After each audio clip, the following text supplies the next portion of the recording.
Je m'appelle Raphaël Vanift, je suis responsable produit, développement et marketing chez Semences de Provence.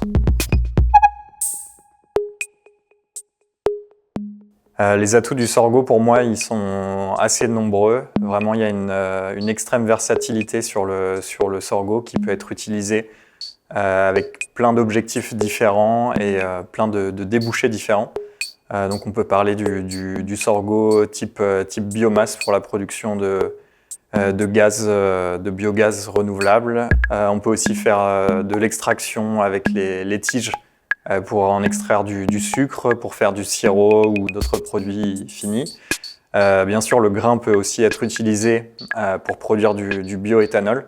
Donc il y a vraiment une diversité qui est assez importante et très intéressante avec le sorgho, que ce soit par ses débouchés, mais aussi par ses utilisations et à la fois d'un point de vue agronomique et industriel.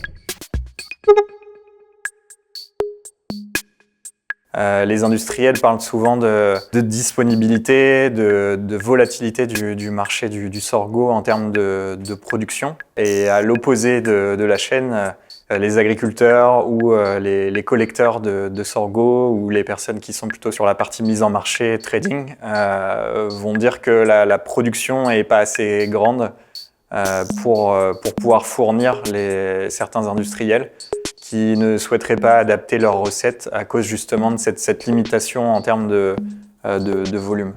Donc pour moi, c'est une des principales limites, mais qu'on peut bien sûr contrecarrer. Le sorgho est moins consommateur d'eau, moins consommateur d'intrants que certaines autres cultures. Du coup, ça c'est intéressant dans une politique RSE globale pour des industriels.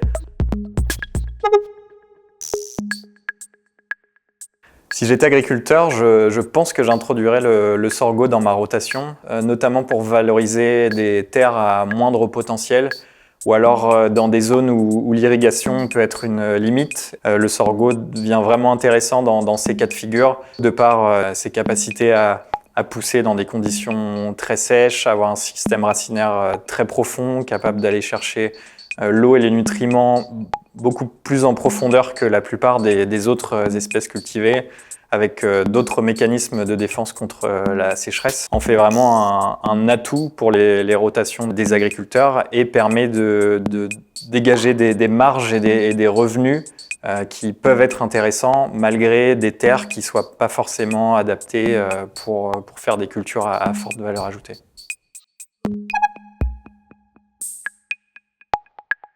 Je suis assez confiant pour l'avenir du sorgho en Europe. Je pense qu'il y a une belle carte à jouer et structurellement, on voit que de toute façon, les surfaces, elles augmentent.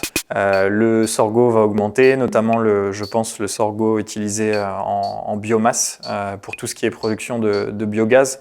On voit aujourd'hui, déjà avec le réchauffement climatique et le travail des sélectionneurs, avec la précocification des variétés, le sorgho peut être utilisé dans de plus en plus de zones, remonte de plus en plus vers le nord. Et aujourd'hui, ce qu'on peut voir notamment sur cette partie production de biogaz, comme il y a un objectif qui est assez clair et assez ambitieux au niveau européen sur la production d'énergie renouvelable, comme il y aura de plus en plus d'unités de biogaz, automatiquement il y aura de plus en plus de sorgho qui sera cultivé. L'augmentation structurelle va continuer, voire peut-être s'accélérer, on l'espère en tout cas, parce qu'on connaît tous les atouts du sorgho.